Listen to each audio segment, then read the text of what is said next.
Allez, on se fait encore un dernier cas de proportionnalité. Ici, on a quoi? On a un petit tableau, encore une fois, c'est le dernier cas, où en première grandeur, j'ai le côté d'un carré en mètres, et la deuxième grandeur, c'est l'aire d'un carré en mètres carrés.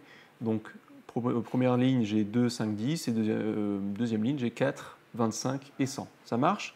Donc, on se rappelle, je peux vous remontrer, si vous voulez, ce petit tableau qui nous permet de dire dans un tableau comment on peut savoir si on a une proportionnalité entre les deux grandeurs.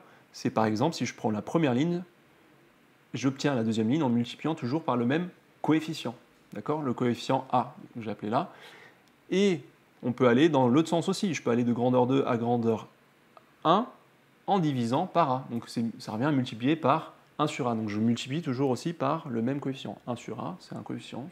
Ça marche. Ok? On se rappelle de ça, c'est bon?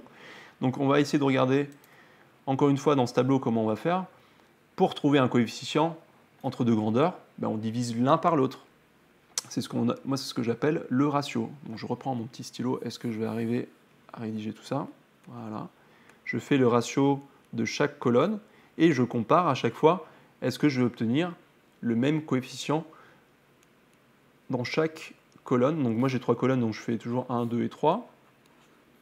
Première colonne, je prends la deuxième grandeur, 4 mètres carrés, je le divise par le côté qui fait 2.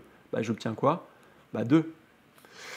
Je prends ma deuxième colonne, j'ai 25 mètres carrés que je divise par 5 mètres carrés. Ça me donne quoi? 5. 100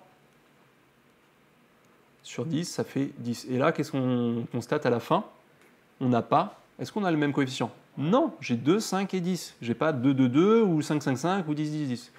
Là, on peut conclure directement que on n'est pas dans un cas... Bon, faites une phrase, bien évidemment. On n'est pas dans un cas de proportionnalité. Et ça pourrait paraître plutôt... on pourrait se dire, l'aire d'un carré, c'est proportionnel à son côté. Non, parce que la définition, je vous la rappelle, on peut revenir. Il faut le multiplier absolument toujours par le même nombre. Et c'est dans l'aire du carré, on multiplie le côté au carré. Donc en fait, quand on a 2, on multiplie par 2. Quand on a 5, on multiplie par 2. Si j'ai 3, je multiplie par 3. Donc vous voyez, il y a un changement de coefficient à chaque fois qu'on change le côté du carré. Donc c'est un cas où on n'est pas dans une proportionnalité, il fallait bien en voir un. Voilà. Donc on a vu un cas où on n'a pas une situation de proportionnalité, il fallait bien en voir un. Les deux premiers, on en avait. C'était pour montrer un petit peu d'autres choses. Attends, je reprends, c'est nul. Ici, on a juste vu un cas où on n'a pas de proportionnalité. Vous en avez d'autres. Faites des exercices. C'est en faisant ces exercices, en regardant à chaque fois ce ratio et en comparant les coefficients qu'on obtient, qu'on peut savoir si on est dans une situation de proportionnalité. J'espère que c'est compris. Dans les prochaines compétences, on va passer au graphique, aux représentations graphiques. Est-ce qu'avec des courbes, des droites, machin, on peut savoir s'il y a une situation de proportionnalité? Faites les exercices en attendant, à vous de jouer. On ne triche pas.